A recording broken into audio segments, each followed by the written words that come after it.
is the director of, people strategy. Mihai also has 10 plus years of experience and has been working with multinational companies. He will be delving into the cultural differences, working with global teams. And, he's been very instrumental partnering with leaders and managers to advise them on people strategy. So this is going to be an amazing event. These two speakers have a wealth of knowledge, and I want you to take advantage of that today. So we're going to be jumping right in, and we're going to be delving into some insider match statistics. So without no further ado, I will love to bring Tiago on here to come discuss this.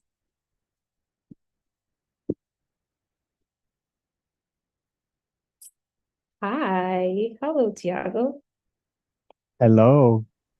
Can you guys hear me? Yes. Yes. Can All hear right. and see you. Thank you for being here, Tiago. I will let you take this away. Thank you, Feiji. Thank you for the opportunity. And thank you, everyone. Feiji, looks like I can't uh, move the slides. Yeah, can you please Yes, pass sure. this one? Yeah, okay, thank you. All right, so let's start first with some match statistics first.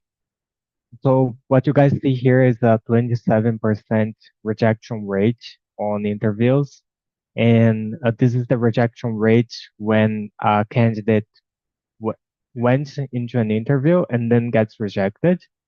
Uh, and there are many kinds of different interview process. So this is a combined rate on interviews in general. And well, it's a little bit high. We would like to have this much lower, of course. And we just wanted to bring this number here to show you guys that it's not that you get an interview scheduled. It does not mean that you're going to get approved. It does not mean that's going to be easy. And of course, this workshop that we're doing today, one of the goals is to try to reduce this and try to get you guys approved and get less interview less interview rejections. Feiji, please. Thank you. So now we brought here some top rejection reasons for interviews. And on this first slide, there's another one. On this one, we're going to focus on technical skills mostly. So on left side, we have poor technical skills. This is one of the most common rejection reasons. And this can means a lot of things, but it's mainly due to a poor representation of technical skills during the interview. So, and I mean poor representation of technical skills, because the candidate may have really good technical skills, but they also need to show this to the interviewer. And the reason why people or candidates don't do very well on technical interviews are mainly because of poor interview preparation, not clarifying doubts while solving problems, while answering questions, and sometimes lack of clear experience. So we can see that interview preparation is really important. It's something that we as matchers we always advise, and we always help the candidates with a preparation call with tips, general tips, technical tips as well for the interviews. And of course, if needed, you guys can reach out to your matcher and ask for help in this sense. On the other hand, we have failed technical coding tests. So not all interview process require that, but some of them require a live coding test that you need to go there and code live in some platform, or just share your screen and show some code to the hiring manager, to the interviewer. And there may be many different kinds of coding tests, but basically the reason why candidates fail on those are due to lack of familiarity with new technologies, or technologies that they are not fully aware of, or they don't have full expertise on. Overconfidence and poor attention to details. That's something that's very important, because candidates may think that since they do coding on a daily basis and they are used to code all the time and so on, they may think they are too confident, and then go to the interview and have a different kind of exercise and fail. Um, Using inappropriate data structures and algorithms. So maybe the in your current work, you were used to do something in one way, but then you go to the interview and the client, the interviewer is expecting something else. So this could be an issue as well. And at last but not least, dirty code. So it's always good to review some coding best practices and practice in general as well before the live code. If you know that there's going to be a live code exercise on the interview, practice in advance. Ask your colleagues, friends, or even the matcher to review some of your code and check if it's a good code, if there's anything that you need to improve, and so on. AJ, go on, please. Thank you. Now on this one, I'm going to talk more on cultural fit, soft skills, and so on. So the first one was on the technical side, and now more on the soft skills side. And one of the reasons is cultural fit.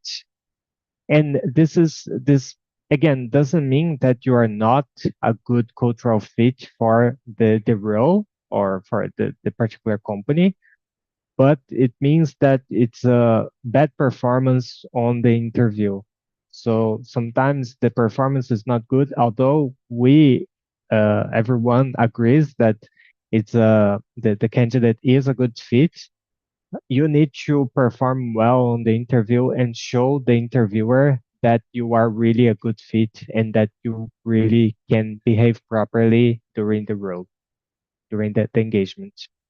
Um, and going to more detail, again, this happens due to poor interview preparation. So it's always best to research a little bit on the client industry, on the particular company.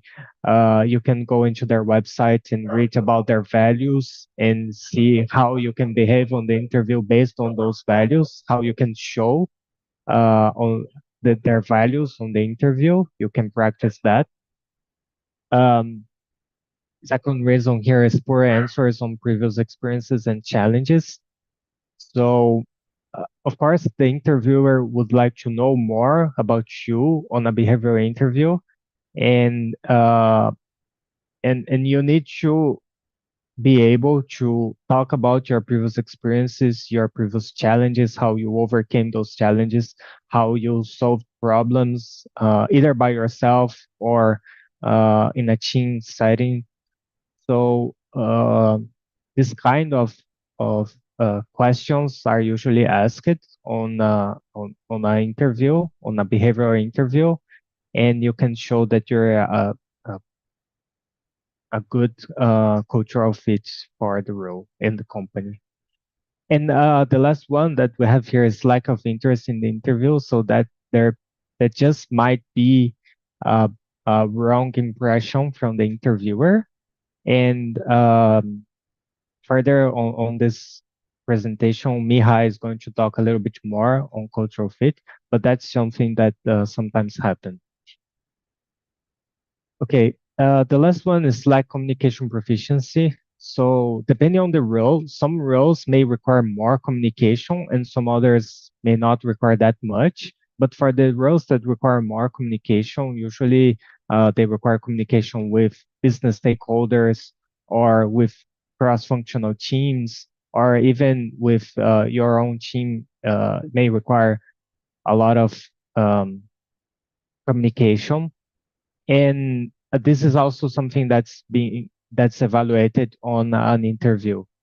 Again, preparation is the best thing that you can do to prepare yourself for the interview, so that you don't get anxious and you don't have a poor performance on communication.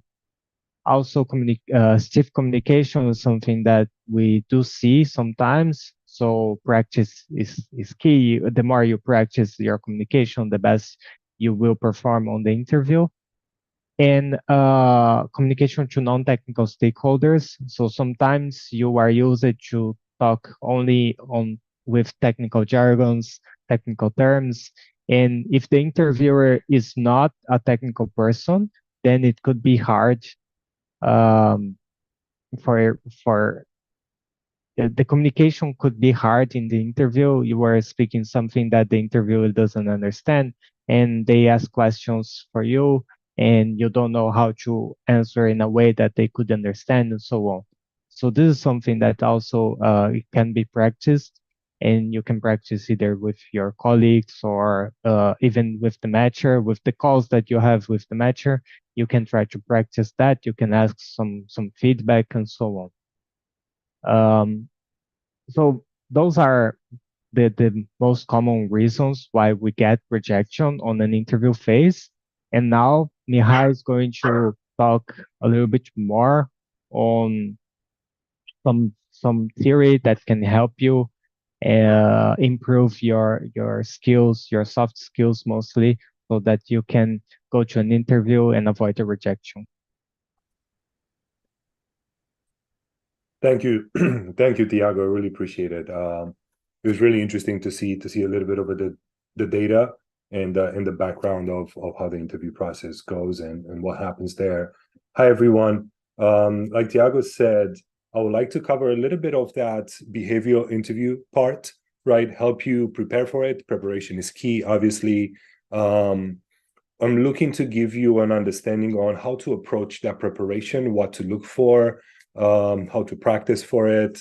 So, Feji, if you can go to the next slide, please. I think a lot of it comes from understanding cultural differences, right? It's going to be about the conversation that you are having with the person on the other side of the interview. That can be a technical person, a hiring manager. That can be maybe someone from HR, from that company, depending whatever the setup is how do you prepare that for that? How do you understand how cultural differences play into the conversations, into the communication, into the expectation, how the message gets across to the other side? Next slide, please. Yes, thank you. To understand how different cultures interact in the workspace, I want to introduce the culture map. This is a book written by Erin Meyer, and it's a framework that helps individuals and organizations navigate the complexities of cross-cultural interactions. You don't need to memorize anything or learn a specific formula. What I want to achieve with this is to put things into perspective for you. I want you to come out with an understanding that people are different. They have different experiences and different expectations based on the culture. And this translates into how they communicate, how they approach their relationships, and so on. I want you to be able to put yourself in the other person's shoes and ask yourselves, how do I come across to this person? By doing so, you're being mindful of how your message is being perceived, and you're able to flex and have your cultural intelligence play a lot more, just to make sure like what you want to say, it's being received by the other person. So let's see how this looks. Feji, if you could go to the next slide, please. The culture map introduces 8 different culture scales that represent different aspects of communication and interaction styles across cultures. These scales include communication, evaluation, leading, deciding, trusting, disagreeing, scheduling, and persuading. By understanding what a culture falls on each of these scales, individuals can anticipate potential challenges and adapt their behavior accordingly. This is what I was talking about when I was saying that understanding the other person, putting yourself in the other person's shoes, being mindful of the differences can help you communicate better. The framework emphasizes the importance of developing a cultural intelligence, which involves the ability to understand, appreciate, and adapt to different cultural norms and preferences. Individuals and teams can build stronger relationships like that, improve communication, and navigate diverse work environments more effectively. All of this has great impact for when you start working with a client, right? Adapting to that environment and understanding how people work, but it also applies to your interview, right? Because you'll be talking to the same people. Let's take a quick poll. I think we were just talking about in the comments. If you have questions, drop it in the Q&A, but use the comment section and put the following in the chat. Put in the country you're from and where do you think you fall on the scale when you, let's use the communication one, the first one, right? Where do you think you fall on this scale? More to the left, more to the right? There are no right or wrong answers. Just curious to see how you guys think you fall on this. Let's use the chat for this. Let's give a few minutes to see if people would be able to access this.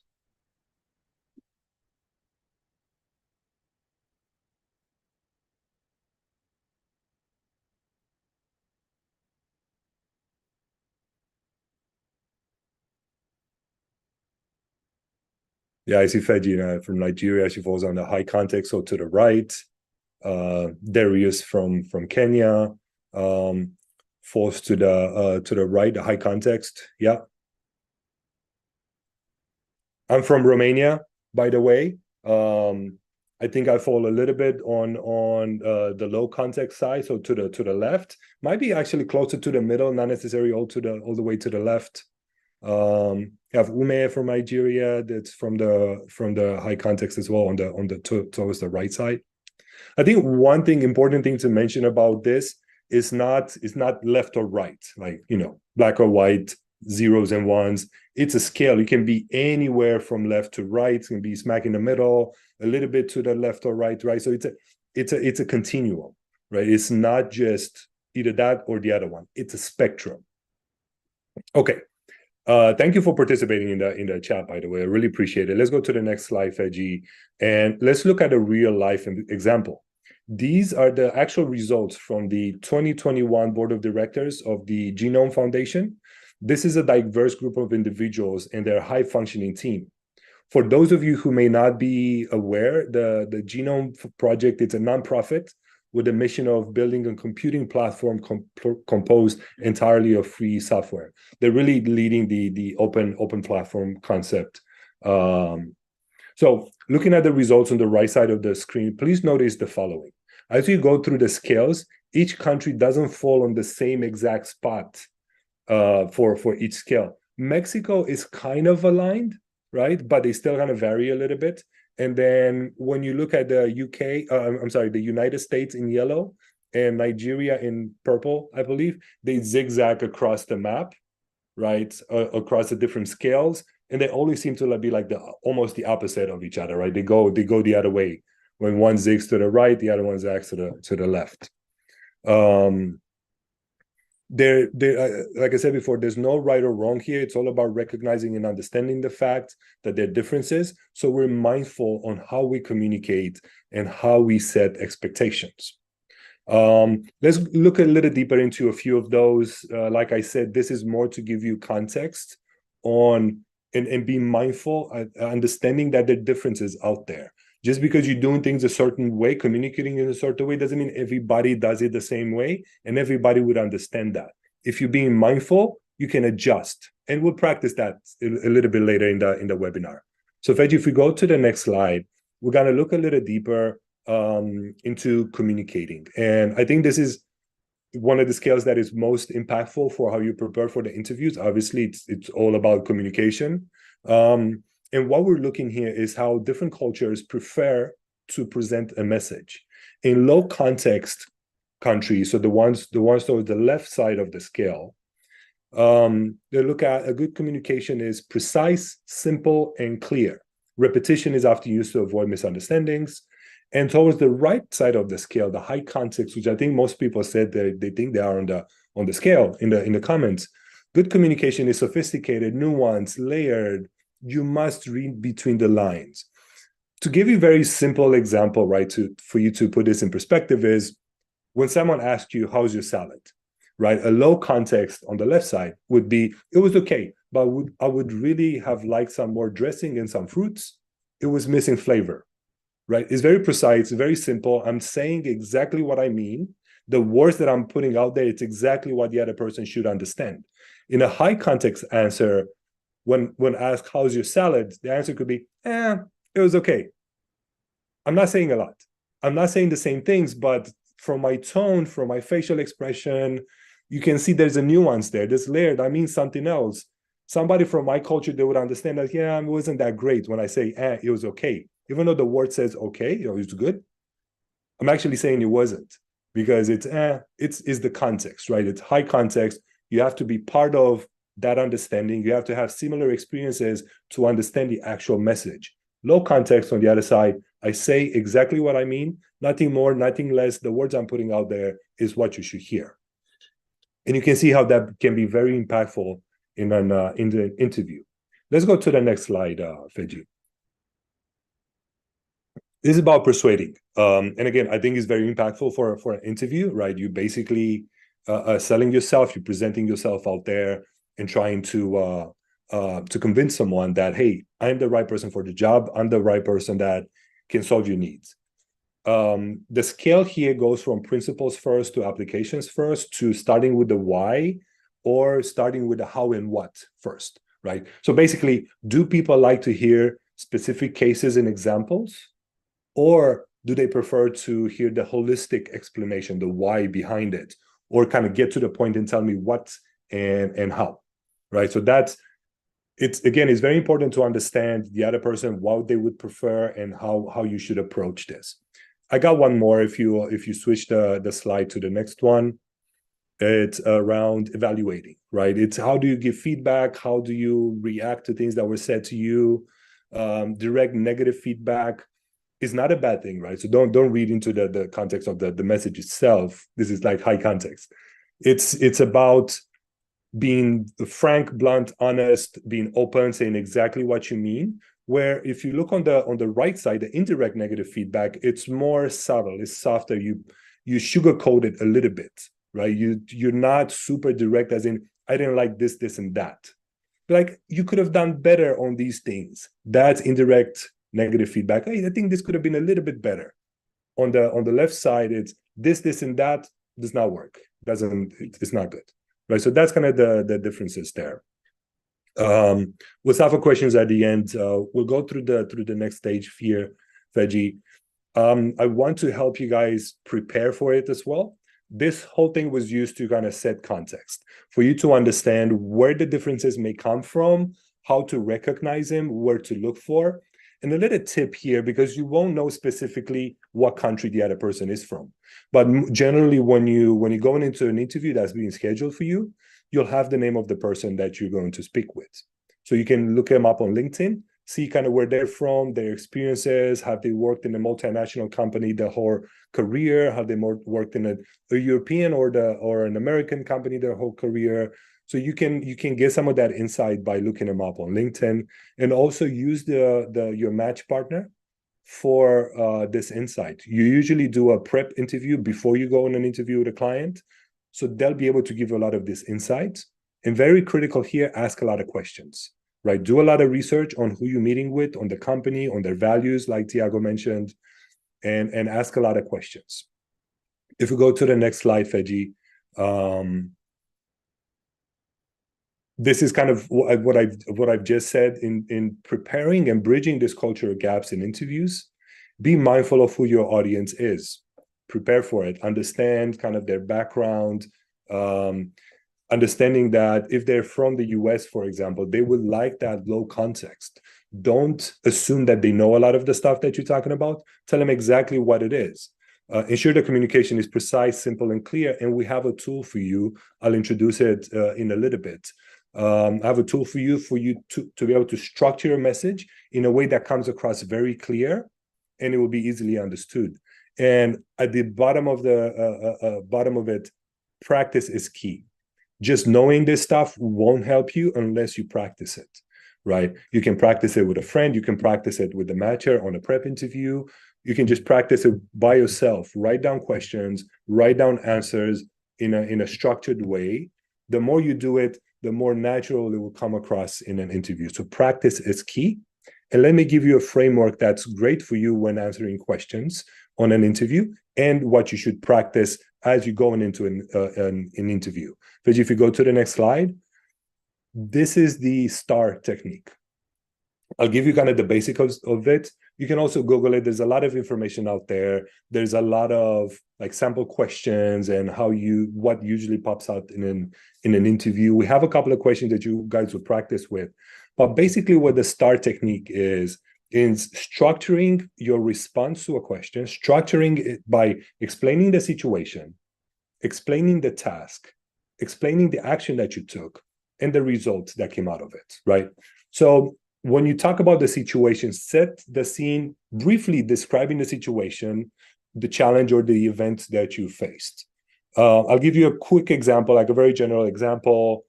The client, we just rolled out a platform to them, a new platform, but there are a lot of bugs. And there's a specific thing that they're not able to use, like the chat function or a specific function, right? It comes back to you guys, the engineering team, and you get all this feedback from the client. That's the situation. We rolled this out. Something's not working well. We got the feedback. The task, then you move into the task. My manager broke this down. So you start with a high concept, right? With the general issue, with a high picture, with a big picture, and then you go down to how you were involved, right? The task is my manager assigned this to me. I was supposed to get this fixed, to work with different departments, and I had a timeline. Now you go down to what did I do about it, right? What's the action? What are the steps that you took to overcome the challenge, address the situation? Well, I reached out to my colleague in quality analysis. Hey, did you guys check this? Did it work when we first tested it? What happened? So you go to kind of the detailed explanation of what you did to address the challenge specifically, right? And then the result. Cover, when we've done this, we've achieved this result. We were able to fix the issue under the time that was requested by the client, and we shipped it back to them. We got good feedback. The situation was resolved. So describe and show an understanding of the general picture, the big picture of it, the big issue. What was my part in it? What did I do to address it? And what was the end result, right? That's the STAR technique. And it's a great way to address any behavioral question that comes away, and even technical ones, right? I think we're ready to go into a practice session. We'll have some breakout rooms. If you go to the next slide, we'll do, I think, groups of 3 would be best. I think we have time for about 10 minutes or so, Veggie, for this. So we'll be groups of 3. Start with a question, and then if you have time, move to the second question. But basically, take turns to answer these questions using the STAR technique. Describe the situation, describe the task, describe the action, and describe the result, and then give each other feedback. One of you can ask the question, and the other one can answer, so it feels more like an interview. But jot down the question so you have him with you. Let's give him like 30 seconds for you guys to jot down the question so you have him with you, and then just take turns during the breakout sessions. Ask the question, the other person answers. Give each other feedback right after. Was it clear what the situation is, what the task is? Really focus. Don't look at an overall message to be really, really fancy, but focus on distinguishing those 4 stages when you answer. Yeah. I think they had enough time to. Mia. Hi. Yes. I think this is going to be the first time we're actually doing breakout rooms on a community call, but we do believe that this is really important, for everyone on here, using, the techniques that have been shared. So get introduced to whoever is in your breakout room and discuss this. Mihai has actually shared some very important tips on, how to navigate like cultural differences across, I mean, the globe pretty much. So if you've taken down these questions, I mean, we'll be moving you to, breakout rooms pretty shortly. We have about 10 minutes. After this, we'll love to hear feedback from your breakout room. So I hope, it's great on your end. So I will see you pretty soon. You should be seeing the pop-up to join your breakout room. So can you guys see the pop-up?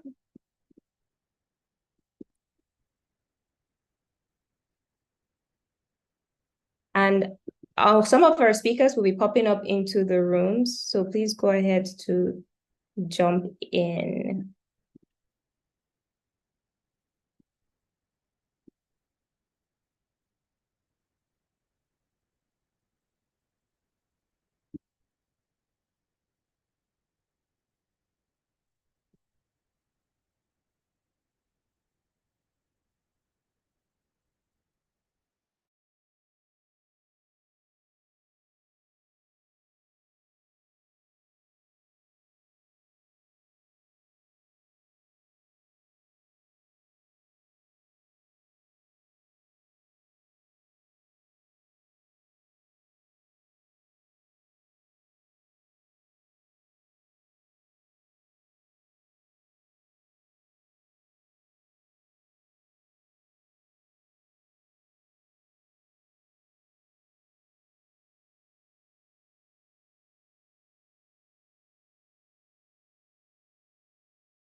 So doing the actual thing. Oh, hi. So I have brought everybody back, I believe. I wonder how that was. Mihai, the breakout room you joined, how was that like? I heard a little bit. It sounded like a good interaction, but I think it's to clarify a little bit when you do practice for this. And this was just like a snippet of a practice. You can do this on your own. You can just look up interviewing questions, behavioral interviewing questions that are common during an interview. Look them up online and then try to answer them. When you try to answer them, don't think of it's like, oh, I can do it like this, or like kind of the structure of it. Think of a real life example. How exactly would you answer that in front of an interviewer, right? And structure that answer in a STAR technique. So when you do it, when you practice, try to practice it like you would actually answer a question on an interview. And when you answer these questions, always think of real life examples. Don't make things up, because the people can tell when you make things up. So answer it with a real life example. So I'll be interested to see what questions people have. Yes, guys. It's time for questions. How did you find that session? The breakout rooms, what was discussed about culture mapping and being aware of where the other party who will be interviewing you is from. So you could use the Q&A tab to ask questions. I'll be bringing Tiago, back on stage. So it could be, match related. It could be what was discussed right now.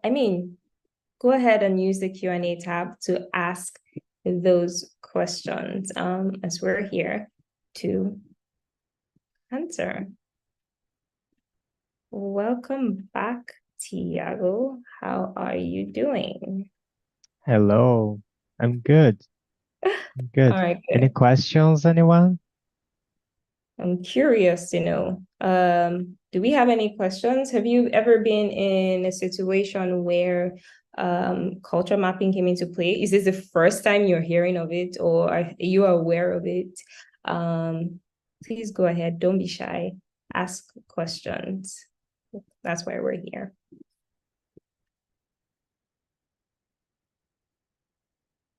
It seems you both did a brilliant job. As we don't have questions right now, but we'll give it a few more minutes to see what our attendees think.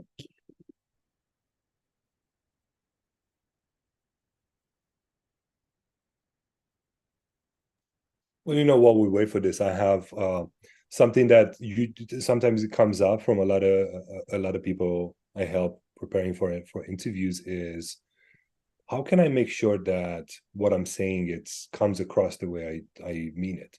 Maybe I don't know exactly how they're looking for an answer. So the way I help them, the way I answer that is, the STAR technique allows you to do a structured answer. Be careful not to give too much detail, put too much information there. Limit it for each section, limit it to whatever you think is strictly necessary for them to understand it. And another great way to address that is ask a lot of questions yourself. Come into the interview prepared with questions to learn more about the company, to learn more about the project, to learn more about what they're looking for. As you ask those questions, you can see from their response on how they like an answer to be structured, right? You can tell a lot about, are they more direct? Are they low context, high context? So try to mimic the way they respond. Try to kind of form your message around that too. And I see there are a few questions coming through. Yes, there are a few questions. Thank you so much, guys, for asking. Darius is asking, is it okay to let the interviewer know that I have never encountered the particular scenario being asked? How much information should I give? So this is a two-part question, and I think Rex is asking the exact same thing about how much should you share when you don't have as much experience when in an interview? So if they ask about something very, very specific, you can say that, listen, I've never encountered something like this, but have something prepared that's similar, right? If they, a question that sometimes comes across, and that's the one I can think of right now, have you ever had a disagreement with your manager and how did you handle that? You could say, listen, I've never encountered something that I've had to disagree with my manager on, but I do like to ask a lot of questions and to make sure that I understand what's being asked. And if it's something that I don't think is quite right, I've always kind of shared my point of view, but then committed to, hey, let's get stuff done, let's take actions, and let's reach the end result. But my goal is always to understand what the goal is and how I can contribute. Right. So it don't leave it as, oh, you know what, I never did that, so I don't. Yeah. And Tiago, I'm going to ask you, I mean, similar to this, I know you probably have sat on interviews with other, talents.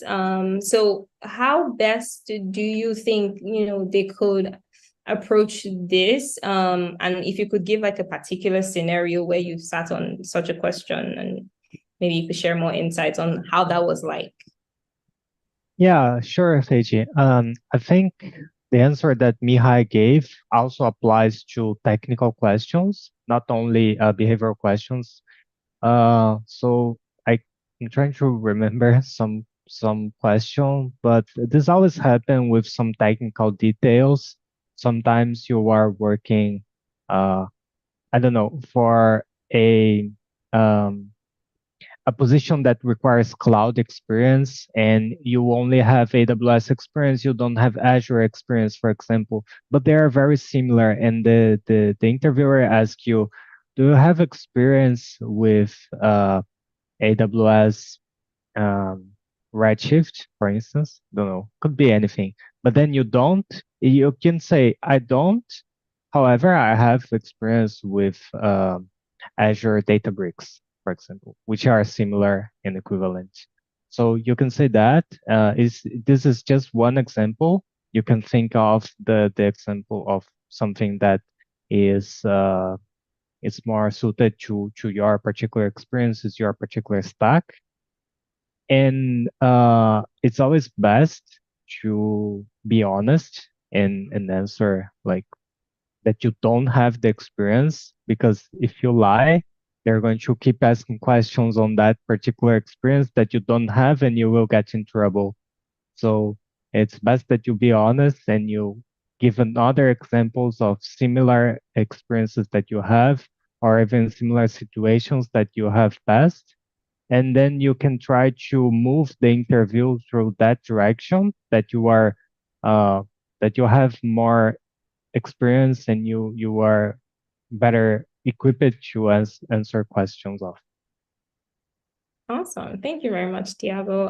I think our attendees are thinking similarly. Everyone wants to know, how honest can you be? And the next question is quite similar, but it's a two-part question. Randy has asked, can you get disqualified because you answered honestly? Say, for instance, you say you haven't encountered that situation before. And is it culturally inappropriate to be smiling or laughing intermittently throughout the interview?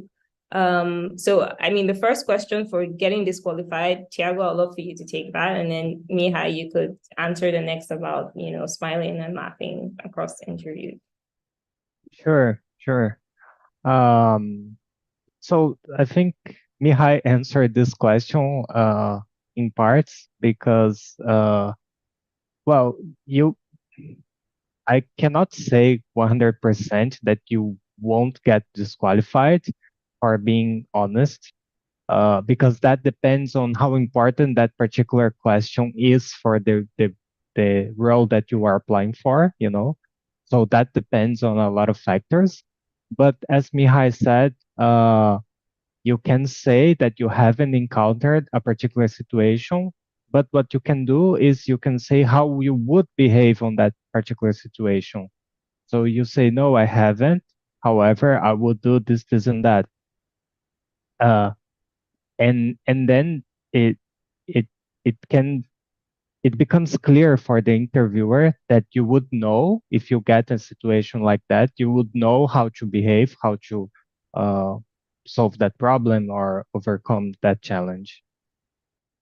Awesome. Thank you, Thiago. And then Mihai, take the next one. Mhm. I wanted to add on that first one, guys. Always be honest. That's if there's something wrong with if the other person sees something wrong with you being honest, that's a problem on their side. Don't worry about it. But always be honest and always kind of expand on your answer specifically to the deadline example is no, I've never had an issue where I missed a deadline because I ensured to do this, and that. However, if I were to have a difficulty meeting a deadline, I would communicate that ahead of time. I would give examples, I would ask for help, or I would just keep people informed and give them a new deadline that I can realistically accomplish, right? So like Thiago just said, have an answer to it, even a hypothetical, this is how I would do it in a situation like this. Is it culturally inappropriate to be smiling or laughing intermittently throughout the interview? No, absolutely not. It's being personable, is being yourself, but do read the vibe of the conversation. If the other person is like very strict, focused, serious about the stuff, don't push it too much on the other side. When you explain stuff and you come up with things that might be a little lighter, it's okay to smile, absolutely, right?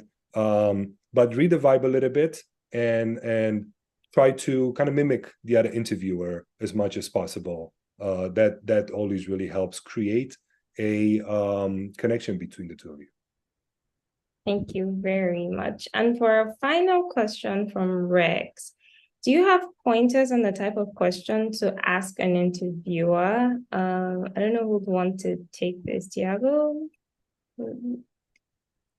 I believe that, after interviews, lots of people just drop off and say, oh, thank you for your time. But to create an impression, I would love to ask, like a question just so, the client says, okay, this person is thinking about this role or is interested in really joining our team. So what type of questions do you advise, people to ask during interviews? Yeah, sure.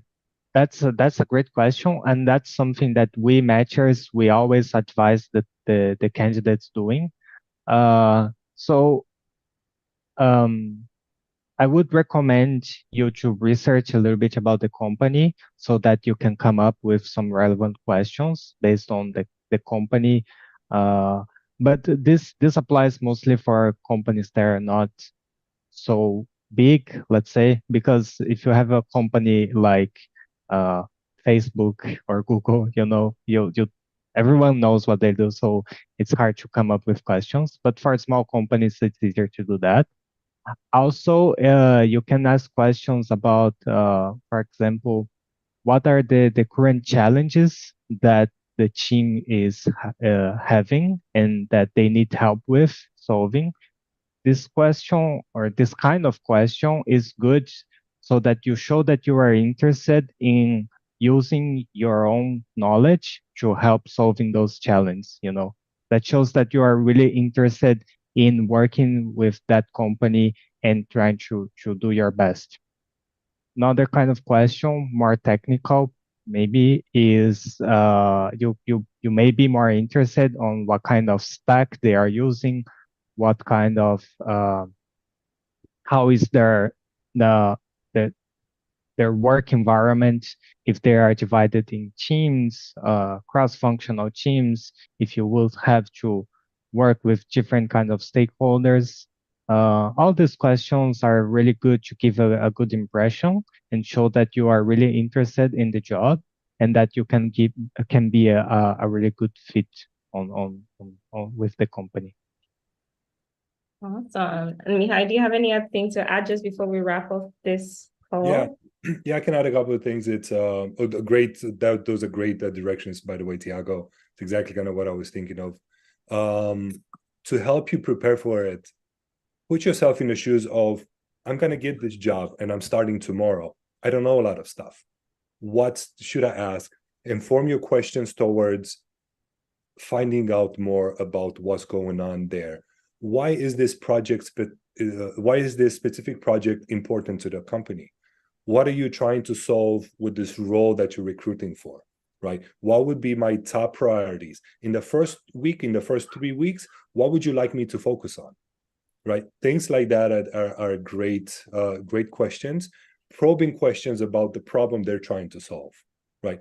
If you look like you're trying to understand that really well, like you're actually about to do the job, that's exactly what people are looking for. They're looking for folks that are actually going to be able to get things done, and they ask the right questions to understand what's going on, right? So why things are important, it's always a great question. Awesome. Okay, so we are at time. I would love to thank you, Mihai and Tiago, for sharing your time with us and experience and wealth of knowledge. We are so happy that you did this, and we can appreciate you enough. If you have more questions after this, we could keep the conversation going on Chatter or on Andela chats and the different skills channels. Have you been in an interview before? What were the questions that were asked? You could just be helping someone who is joining an interview. And don't forget the STAR tool. Always pay attention to that, especially when you're approaching questions and when asked by interviewers. I hope this was really good for you guys, and you learned something new. We'll be seeing you on Andela chats, and thank you so much for joining today. Enjoy the rest of your day, everyone. Goodbye, everyone, and don't forget to practice.